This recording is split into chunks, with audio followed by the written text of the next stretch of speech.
बिस्मिल्लाहिर्रहमानिर्रहीम। अस्सलाम वालेकुम नाज़रीन।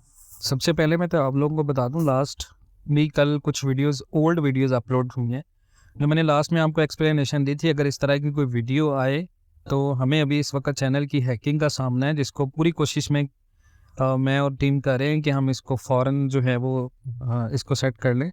इंशाल्लाह हमारी बात भी होगी, या जो बंदा ये वीडियोस अपलोड करा है हमारी टीम का ही है, लेकिन उसको हमने अपनी टीम से फारिग की है। तो वो कुछ हमें जो है वो जिस कुछ हमसे मुतालबात कर रहा है, जिसको हम जो है वो सॉर्ट आउट करने की कोशिश कर रहे हैं। तो इंशाल्लाह अगर इस तरह की कोई वीडियो भी आती है तो काइंडली उसको इग्नोर करें, क्योंकि हम तो नहीं चाह रहे कि हमारे चैनल का मोराल जो है वो डाउन हो और हम इस तरह की वीडियोस अपलोड करें। तो इन चीज़ों को आप ध्यान में रखें। तो आज की वीडियो में आपको बता दूं, तारीख़ है जी 29 दिसंबर, जुमे का दिन है, 2023 चल रहा है पाकिस्तान के अंदर। और गोल्ड की जो मार्केट है, इंटरनेशनल मार्केट, उसके हवाले से भी बात करते हैं कि इंटरनेशनल मार्केट क्या कहती है, और पाकिस्तान के हवाले से भी बात करते हैं कि पाकिस्तान में अभी रेट क्या चल रहा है और इंटरनेशनल मार्केट के जो ट्रेंड है वो कहाँ तरफ है। देखें जी, 2070 पर इंटरनेशनल मार्केट फ़ी ऑन्स पे जा चुकी है, और पाकिस्तान में जो रेट है वो 2,22,000, 2,21,700, कहीं पर 2,21,900, कहीं पर 2,22,300 चल रहा है। इंटरनेशनल मार्केट का 2070 पर जाना और पाकिस्तान में रेट सिर्फ 3,000 ऊपर आना, इस बात की अलामत है कि आपके मुल्क के अंदर जो गोल्ड मार्केट है वो बिल्कुल क्रैक डाउन का शिकार है। आपके मुल्क में गोल्ड को नहीं बढ़ने दिया जा रहा, और गोल्ड को 70, 80, 90 डॉलर का जब फ़ी ऑन्स में फ़र्क आता है तो 1,500 से 3,000 पे उसमें इजाफा होता है। अब गोल्ड मार्केट के अंदर हमारी जो वीडियो का टॉपिक है वो ये है कि सरमायाकारी हमें करेंसी और सोने में रखनी चाहिए, और कितनी रखनी चाहिए। अगर सोना जो है वो 2,30,000 तक जाता है, डॉलर 300 रुपये तक जाता है, तो अभी इस वक्त जब डॉलर 282 रुपये पर है और सोना 2,22,000 पर है, तो हमें कितने मिकदार में ख़रीदना चाहिए। सबसे पहले तो मैं बता दूं, देखें, सोना इस वक्त पाकिस्तान के अंदर शानदार परफॉर्मेंस दे रहा है अपने।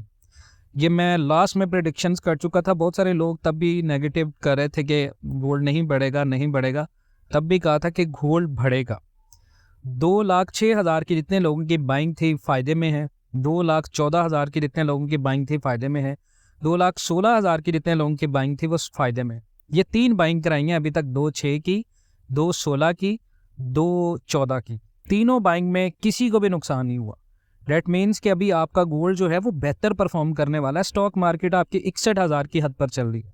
अब सवाल ये है कि हमें कितना ख़रीदना चाहिए। अगर आपके पास 20 लाख रुपए की अमाउंट है तो क्या हमें 20 लाख गोल्ड में लगाना चाहिए? बिल्कुल ऐसा नहीं। आपको सर यहाँ पर 20 लाख रुपए हैं तो आपको यहाँ पर पोर्टफोलियोज़ में इन्वेस्टमेंट करनी है। 10 लाख रुपए आप गोल्ड में इन्वेस्टमेंट करें, 5 लाख रुपए की आप करेंसी इन्वेस्टमेंट करें, 5 लाख रुपए आप किसी भी कमोडिटी में लगाएं, सिल्वर में लगा दें, या 5 लाख रुपए आप स्टील में लगा दें। ठीक है, स्टील अपने पास आप जो है वो रख लें, लेके रख लें। 2,06,000 की बाइंग पे गोल्ड कितना मुनाफा दिया? जब 20 लाख रुपए आप इस वक्त इन्वेस्टमेंट करेंगे, जब गोल्ड आपका 222 पे है, डॉलर आपका 282 पे है, तो डेफिनेटली सर इलेक्शन के बाद आपको पाकिस्तान के अंदर अप्रॉक्स जितनी आपकी इन्वेस्टमेंट होगी उसका 30 से 40% रिटर्न मिल जाएगा विद इन मंथ्स, यानी महीनों के अंदर, साल के अंदर नहीं है।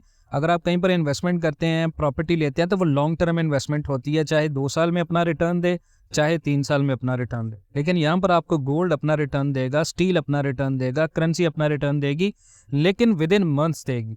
तो सबसे पहले जब आपने गोल्ड खरीदना है, आप अगर ये जानना चाहते हैं क्या ये इन्वेस्टमेंट आपके लिए सेफ रहेगी, तो सबसे पहली बात जनाब, सबसे पहले इस वक्त आपने मुल्की हालात को देखना है। इलेक्शंस हैं फरवरी में आपके मुल्क के अंदर, आया कि इलेक्शंस होने जा रहे हैं, क्या इस इलेक्शन की बेस के ऊपर आप पाकिस्तान के अंदर पॉलिटिकल स्टेबिलिटीज़ देख रहे हैं? हरगिज़ ऐसा नहीं है। पाकिस्तान की तारीख के ये सबसे ज़्यादा जो है वो आप कह लें कि वो इलेक्शंस होंगे जिसके ऊपर किसी भी पार्टी का एतमाद नहीं होगा। उसके बाद है आपका IMF एग्रीमेंट। IMF एग्रीमेंट भी आपका ख़तरे में है, क्योंकि टैक्स की जो रिफॉर्म्स थी और जो टैक्स की शर्त थी IMF की, उसमें हमने अदम वसूली की है, हम उतने टैक्सेस इकट्ठे नहीं कर पाए।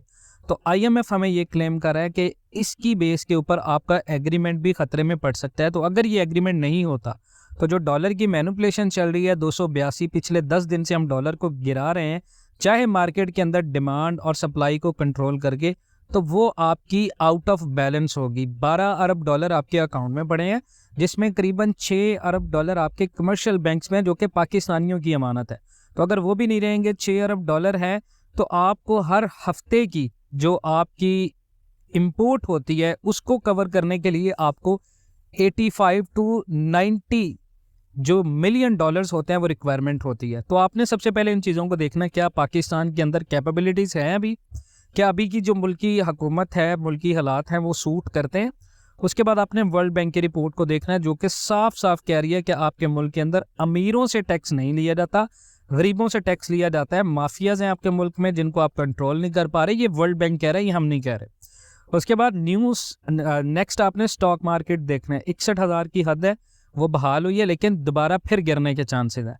अब आपने खरीदना किन पॉइंट्स के ऊपर है, क्या पाकिस्तान की एक्सपोर्ट्स बढ़ रही हैं, मसलसल हमारी एक्सपोर्ट्स गिर रही हैं, क्या पाकिस्तान के रेमिटेंस बहुत ज़्यादा बढ़ रहे हैं, आपके रेमिटेंस में भी कमी हो रही है। तो जो ओवरसीज़ लोग बैठे हैं कनाडा में, ऑस्ट्रेलिया में, दुबई में, उसके साथ सऊदीया में, यानी ओवरऑल द वर्ल्ड जितने भी पाकिस्तानी बैठे हैं, क्या वो सारे पागल हैं जो पाकिस्तान में रेमिटेंस नहीं भेज रहे? This is the main reason कि they don't trust on Pakistani currency. They know about it कि पाकिस्तान इसको मैनिपुलेट कर रहा है, पाकिस्तानी गवर्नमेंट इसको मैनिपुलेट कर रही है, और ये आने वाले दिनों में बढ़ेगा। This is the main reason, ये आपके जहन में की पॉइंट्स होने चाहिए।